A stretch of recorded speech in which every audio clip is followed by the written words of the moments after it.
Professeur Pialou, je vais vous redonner la parole peut-être sur la présentation que vous vouliez nous faire de cette année de crise. Et après, on reprendra cet échange effectivement sur les interactions entre ce que peut penser ce que peuvent penser les gens et le discours politique et le discours scientifique. Donc, vous voyez, j'ai plein de, j'ai plein de logos. Et je vous ai mis un petit dessin donc, de Plantu pour détendre l'atmosphère. Non, alors, juste les liens d'intérêt, parce que ça, on n'en parle pas, mais hier, j'ai fait. Bon, il se trouve que je suis dans un groupe Pandémia et c'est nos journées Pandémia et j'ai discuté avec des juristes sur le lien d'intérêt. Était quelque chose qui a été très compliqué par la Covid. Donc, voici mes liens d'intérêt. J'en ai aucun avec les industries du vaccin. J'en ai avec les industries du VIH et de l'hépatite C.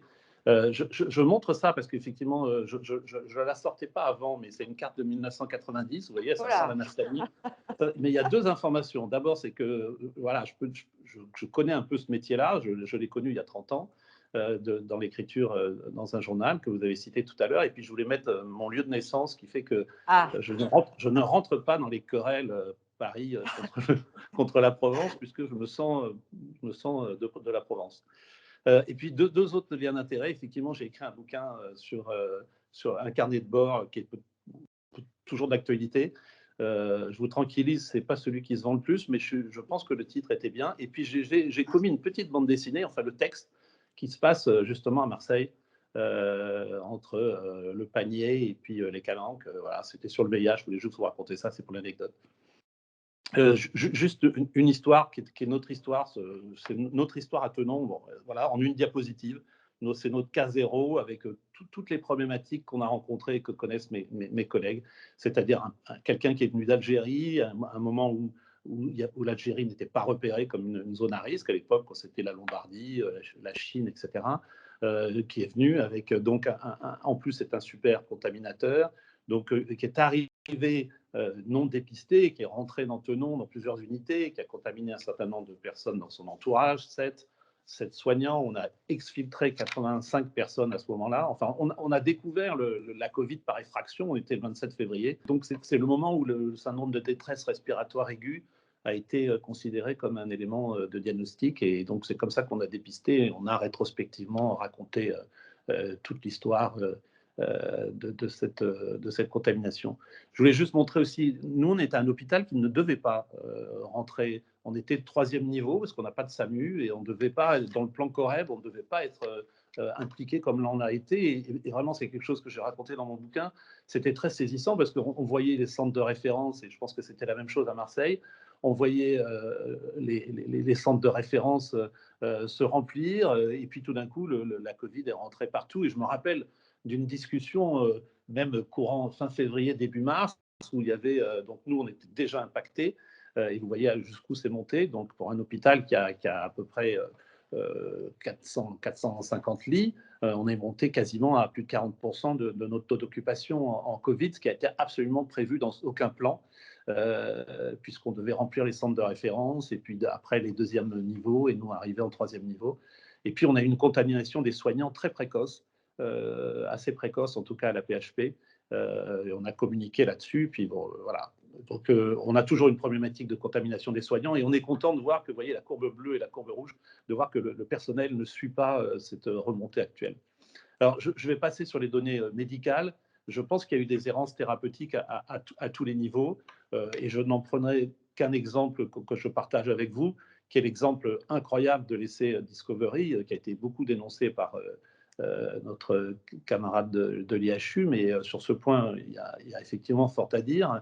L'essai Discovery, qui, comme vous le savez, était un essai à multi-bras, avec un bras remdesivir, un bras hydroxychloroquine, qui est rentré dans l'essai Solidarity de l'OMS, qui a eu une communication au plus haut niveau de l'État. Ça, c'est une autre particularité du Covid qu'on a vu très peu avec le sida, c'est cette intrication entre le scientifique et le politique, avec donc des collègues qui se sont mis à côté du Premier ministre. Et vous savez que même le président de la République avait annoncé les résultats de Solidarity qui ne sont jamais arrivés.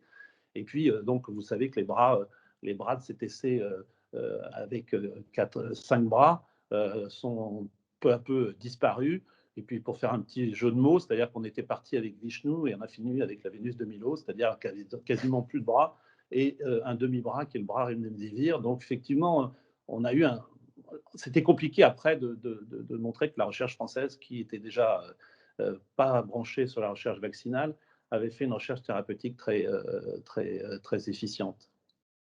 Alors, la production scientifique en un temps record, ça aussi, c'est quelque chose que je retiens. Moi, évidemment, je suis infectiologue, donc je parle des vaccins, mais c'est absolument hallucinant. Et là aussi, il faut arrêter de voir ça comme une défiance.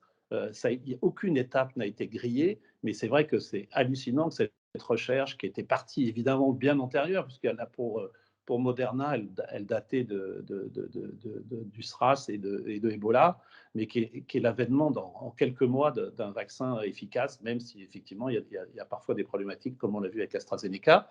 Et quand on regarde le pipeline de Moderna, qui a été arrêté net par la crise de la Covid, ils ont globalement des vaccins qui sont en phase 2 pour à peu près tous les agents viraux pour lesquels on n'a pas actuellement de vaccin. Donc c'est vraiment une épopée extraordinaire, et ça, de toute façon, ça restera dans les mémoires. Vous voyez, il s'attaque même aux maladies auto-immunes, avec certains cancers, etc. Enfin, tout ça avec, bien sûr, la technologie ARN qui était, et ça aussi, ça fait partie des fake news, de dire qu'on a autorisé en 15 jours, que la FDA est autorisée en 15 jours ces vaccins. C'est totalement faux, parce que les agences européennes et américaines récupérer les informations en temps réel, et donc ont commencé dès le mois d'avril avec les essais de phase 3, avril 2020, à avoir des informations en temps réel, et c'est le process qu'ils ont utilisé qui a permis une autorisation aussi rapide.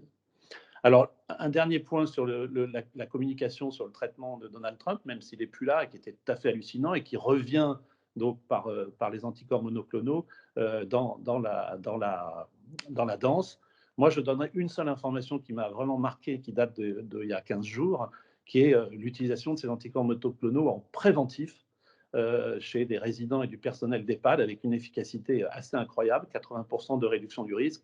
Et je pense qu'on est vraiment dans une période qui ne suffira pas à gérer la crise actuelle, mais qui est vraiment un élément optimiste, d'espoir, et en plus de tout ce qui est le développement vaccinal. Alors, vous avez voulu évidemment me faire parler, pour finir, sur les relations avec les médias. Donc, effectivement, dans mon bouquin, j'ai utilisé le truc qui était sur le football, hein, c'est dérivé du football. Dans le football, en France, tout le monde est sélectionneur. Et bien, là, c'est pareil, tout le monde est expert, et chacun son expertise. Et on a vu effectivement dans cette crise arriver, parce qu'il fallait occuper H24 les médias, on a vu arriver des médecins retraités, des urologues. Enfin, j'ai rien contre les urologues, mais comme l'a dit mon collègue tout à l'heure, effectivement, l'urologue n'est pas le premier expert qu'on va interroger sur les mécanismes de protection, d'immunité de groupe, etc. Alors, j'ai mis quelques particularités. C'est une diapo un peu chargée, mais elle pourrait faire l'ensemble du débat. Et on a déjà abordé beaucoup de points déjà dans le tour de table tout à l'heure. Qu'est-ce qu'il y a de particularité dans les relations entre médias et Covid, et qu'on ne retrouve pas ailleurs? C'est vrai qu'il y a l'information continue, que ce soit sur les réseaux sociaux, il y a le rapport entre la politique et la science. Il y a aussi le fait que les médecins ne sont pas formés à la communication, et je pense que ça doit ça doit maintenant faire partie du corpus de la formation des médecins, et je ne vois pas comment on peut ne pas, je parle dans ma spécialité, comment on peut faire un cours sur la rougeole sans raconter les fake news qu'il y a eu autour du vaccin contre la rougeole, les liens supposés avec l'autisme, etc. Enfin, chaque spécialité a son courant d'informations sur lequel il faut revenir pour essayer de décortiquer ce qui peut être du domaine de la fake news. Alors, les experts, l'info continue, on en a déjà parlé, la violence sur les réseaux sociaux, et puis quelque chose qu'on a découvert un peu grâce à l'IHU, si je puis me permettre, c'est moi-même, je ne savais pas qu'il y avait autant de possibilités. Alors, le préprint, c'était quelque chose qui n'existait quasiment pas et qu'on utilisait peu, et là, qui a totalement explosé. On peut comparer, hein, il y a eu 6000 communications scientifiques sur le VIH pendant l'année 2020, il y en a eu 65 000 sur la Covid, pour donner un ordre de grandeur, dans deux spécialités qui sont les miennes, enfin deux zones d'information qui sont les miennes, et puis des revues prédatrices. Moi-même, je me suis fait avoir, j'ai mal regardé le cycle d'une revue, et j'ai envoyé l'article que vous avez vu tout à l'heure, je l'ai envoyé dans une revue qui m'a répondu par retour de mail. J'ai trouvé ça un peu curieux, et qui, 2 jours après, m'a demandé 1 600 €. Donc c'est ça une revue prédatrice. Et puis, bon, l'autopromotion, ça vous connaissez très bien. Et puis le fait qu'on utilise YouTube comme si c'était Science, c'est un peu particulier dans cette crise. Le fait aussi que la science n'a pas parlé d'une seule tête, c'est-à-dire que contrairement par exemple à un Anthony Fauci aux États-Unis, on a eu effectivement le président du conseil scientifique, mais le conseil scientifique, Jean-François Delfrécy, il parle au nom du conseil scientifique, il ne parle pas au nom de la science, et on a manqué d'images tutélaires, INSERM, CNRS, etc., qui exprimaient finalement une voix globale. Il y a les questions des fake news, il y a les conflits d'intérêts qui ont été utilisés comme arme de dissuasion, si je peux dire, pour salir un peu la parole scientifique.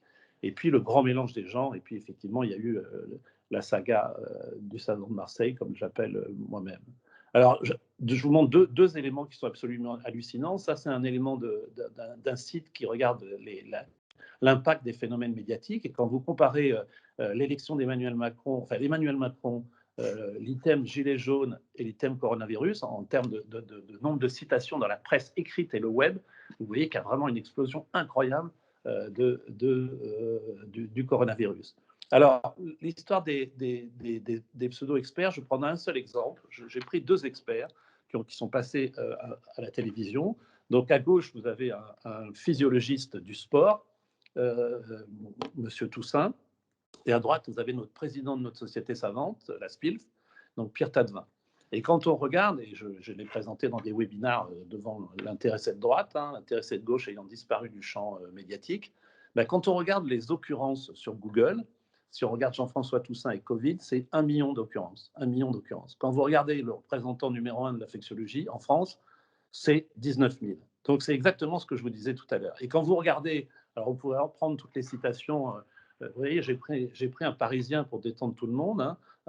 C'est évidemment un discours éminemment complotiste, que les tests sont inutiles, que la maladie, je cite toujours M. Toussaint, est 50 à 100 fois moins létale, qu'on n'a connu qu'une seule vague, il n'y aura jamais de deuxième vague, enfin, je vous en passe, etc., que les masques ne servent à rien et tout ça. Donc, globalement, fake news, 1 million de citations, représentants institutionnels, 19 000. Donc ça pose un vrai problème.